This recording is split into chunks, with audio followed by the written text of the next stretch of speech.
हजरत उमर बिन अब्दुल अजीज, Iraq में रहने वाली एक औरत थी। उस औरत का खामद फौत हो गया तो 5 बच्चियां यतीम थी। वो इराक से चली और जनाब उमर बिन अब्दुल अजीज के पास आई कि आप मेरी बच्चियों का वजीफा लगा दें।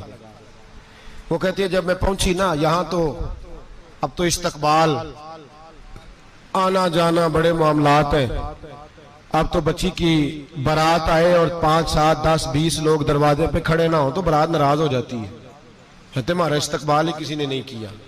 तो इस्तकबाल तो अब इस तरह है जिस तरह नशा नहीं होता, ये इस्तकबाल की हालत है, अमीरों से लेके गरीबों तक। मुझे पूछा ही नहीं किसी ने, कुर्सी नहीं दी, आगे नहीं बिठाया, ये वाला मामला है। और मैं मेरी तरह के लोग, नेक लोगों की बात नहीं करता। अब तो हम देखते हैं फलां मौलाना का इस्तकबाल हो रहा है, फलां के लिए लोग खड़े हो रहे हैं, नारे लग रहे हैं। और अब तो मैं देखता हूं ऐसे ऐसे हाथ लहराते हैं सूफी और दरवेश कहलाने वाले, जैसे सियासी लीडर लहराया करते। ये क्या तरीका हुआ? ये कौन सा तर्ज जिंदगी? मेरे नबी पाक सल्लल्लाहु अलैहि वसल्लम ने फरमाया जो ख्वाहिश करे कि मैं आऊं और लोग खड़े हों वो तो जहन्नमी है, तो दोज़खी है। सारे वही तरीके हम इख्तियार करते जा रहे हैं, वही प्रोटोकॉल है हर जगह। वो लोग जिनके दरवाजे खुले होने चाहिए थे, वहां भी हर वक्त के लिए मामला तय हो गए। याद रखें मेरे नबी पाक अलैहिस्सलातु सलाम ने जो तालीमात दी, हजरत उमर बिन अब्दुल अजीज रहमतुल्लाह ताला अलैह। औरत कहती है मैं पहुंच गई, मैंने लोगों से पूछा घर कहाँ है, तो कहा वो जहां बोरी लटक रही है ना बाहर, टाट का पर्दा लगा हुआ है, वो हजरत उमर बिन अब्दुल अजीज का घर है। कहती है मैं दरवाजे पे दस्तक दी तो एक औरत ने दरवाजा खोला तो मुझे बीबी जान के अंदर बुलाया। तो उनके घर के अंदर जब मैं दाखिल हुई तो बड़ा सारा सेन था, एक तानिम कुआं लगा था, एक तरफ एक बड़ा दरख्त था और एक छोटा सा बनाई हुई थी जगह बर्तन धोने के लिए। और बीबी ना बर्तनों को मिट्टी लगा के साबुन लगा के बैठी हुई थी, काम कर रही थी वो औरत। मुझे उसने दरख्त के नीचे बिठाया, पानी पिलाया। कैसे आई हो? मैंने कहा अमीरुल मोमिनीन से मिलना है। कहने लगी बैठो थोड़ी देर में आ जाते। कहती थोड़ी, मैंने समझा घर की कोई मुलाजमा है, मैं बैठ गई। थोड़ी देर गुजरी, फिर दस्तक हुई, उस बीबी ने उठ के दरवाजा खोला। तो जब वो शख्स अंदर आए तो कहने लगी बड़ी देर से बर्तनों को साबुन लगा के बैठी हूँ, कहाँ रह गए थे? कहती है वो साहब कहने लगे बस जरा मसरूफ हो गया था, दौड़े गए, कुएं से पानी निकाला, बीबी को दिया, उसने बर्तन धोए। कहती है फिर थोड़ा सा सिरका और एक रात की रोटी वो लाई, उस शख्स ने खाई। मैंने कहा कि ये दोनों घर के मुलाजम हैं, मियां बीवी काम करते हैं। जब वो खाना खा चुके तो वो औरत मेरे पास आई, कहने लगी उठ के मिल लो अमीरुल मोमिनीन से।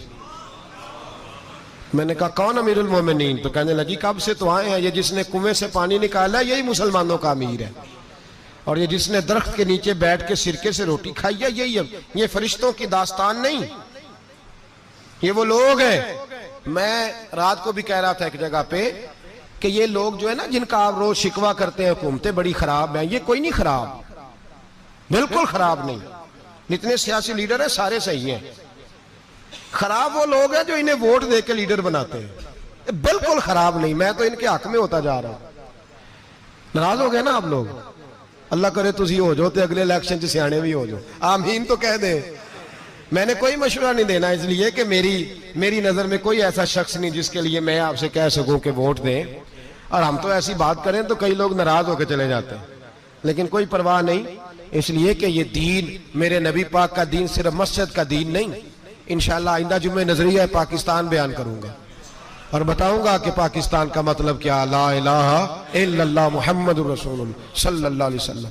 हुजूर का जो कुरान नाफज होगा मस्जिद में, वो कुरान कचहरी में भी नाफज होगा इंशाअल्लाह।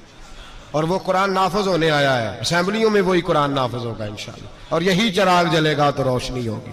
बयान करेंगे और डट के बयान करेंगे, आपको बताएंगे। जो बात समझा रहा हूं फिल वक्त वो समझे, मुजरम वो नहीं जो बड़ा बन के लूटता है, मुजरम वो है जो उसको सपोर्ट करता है, जिसने उसे बड़ा बनाया है। ये याद रख लें, हमारी कोई बचत नहीं होगी, हमसे पूछा जाएगा। हम सारे कचहरी में खड़े होंगे, अल्लाह सवाल करेगा कि तुम बताओ तुम इनके मददगार क्यों बने थे, तुम सपोर्ट क्यों करते थे, ये पूछा जाएगा और हमने जवाब देना है। बहरहाल आमदाम बरसरे मतलब जनाब उमर बिन अब्दुल अजीज रहमतुल्लाह अलैह के वो बीबी गई तो कहने लगी कि ये अमीरुल मोमिनीन ने कहा, वो उठ के हाजिर हुई, कहा हुजूर मैं इराक से आई हूं, मेरा खामद फौत हो गया, मेरी 5 बेटियां हैं, वजीफा लगा दे। वो बीबी कहती है मेरा दिल था कि यतीम बच्चियों का 100 दिनार साल का लगा देंगे तो बड़ी बात है। कहती है जब मैं उनके पास गई तो हजरत उमर बिन अब्दुल अजीज को बताया तो वो रोने लग गए और मुझसे माफियां मांगने लगे। मैंने कहा हुजूर आप क्यों माफी मांगते हैं? तो कहने लगे इसलिए माफी मांग रहा हूं कि तू मेरी रियाया में थी और तेरी 5 बच्चियां यतीम थी, तुझे खुद चल के आना पड़ा है। मेरा काम था तेरी खबर लेता, माफ कर दे अल्लाह की रिजा के लिए। उन्होंने वजीफा लिखना शुरू किया तो मेरी एक बच्ची का 1000 दिनार साल का लिखा। मैंने कहा अल्लाह तेरा शुक्र है। फिर दूसरी बच्ची का 1000 लिखा तो मैंने कहा अल्लाह तेरा शुक्र है। तीसरी का 1000, चौथी मैंने कहा शुक्र है। जब चौथी का लिखा तो मैंने कहा अल्लाह आपका इकबाल बुलंद करे, अल्लाह आपको हमेशा इसी तरह फलता फूलता रखे। कहते हैं जनाब उमर बिन अब्दुल अजीज ने कलम रख दिया, फरमाने लगे मैं 5वीं का वजीफा नहीं लिखूंगा, 4 बहनों से कहना बांट के इसे भी दे दे। कहा हुजूर क्यों? आप फरमाने लगे जब तक तू अल्लाह का शुक्र अदा कर रही थी मैं भी रब से जुड़ा हुआ था और अल्लाह से डर के लिख रहा था। अब तूने मेरी तारीफ की है, अब मेरी जात आ गई है, अब मैं अगर ये वजीफा लिखूंगा तो इससे अल्लाह राजी नहीं होगा, इससे मेरे नफ्स में रिया पैदा होगी। अब मैं 5वीं का नहीं लिखूंगा, जा और जाके इराक के गवर्नर को दे। बीबी कहती है मैं घोड़े पे बैठी और मैं चंद दिनों के बाद इराक पहुंची। जब सवेरे आके मैंने वालिये इराक को रुका दिया तो वो चीख मार के रोया।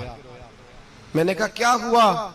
तो कहने लगा बीबी आज रात को हजरत उमर बिन अब्दुल अजीज का इंतकाल हो गया, फौत हो गए, तो इंतकाल कर गए। कहती मैं भी तड़प के रोई।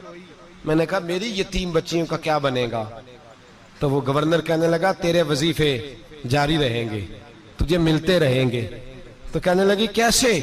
कहने लगा मैं अगर तो गवर्नर रहा तो तेरा वजीफा जारी रहेगा और अगर गवर्नरी से उतर भी गया तो मैं जाती तौर पे मालदार हूं, फिर भी तेरी बच्चियों के माहाना पैसे पहुंचते रहेंगे।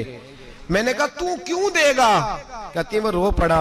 कहने लगा अगर अमीर हजरत उमर बिन अब्दुल अजीज जैसे हो तो फिर अल्लाह गवर्नरों के दिलों में भी रहम डाल दिया करता है, फिर मेरे जैसे लोगों को भी वो बदल देता है। हजरत उमर बिन अब्दुल अजीज घर आए, 3 बेटियां थी। एक को आवाज दी, वो आई तो उसने मुंह पे हाथ रखा है। दूसरी को आवाज दी, वो आई तो मुंह पे हाथ रखा है। तीसरी को आवाज दी तो मुंह पे हाथ रखा है। आपने अपनी बीवी से कहा कि ये बच्चियां मुंह पे हाथ क्यों तीनों ने रखा हुआ, क्या बात है? तो बीबी रो पड़ी, कहने लगी 4 दिन हो गए मेरी बेटियां प्यार से रोटी खा रही हैं, 4 दिन हो गए, उनके मुंह से बदबू आती है इसलिए वो आपके सामने आती हैं तो मुंह पे हाथ रख लेती हैं 4 दिनों से। बीबी रो रही है। हजरत उमर जलाल में आ गए। आप फरमाने लगे तू ये रो रही है, तू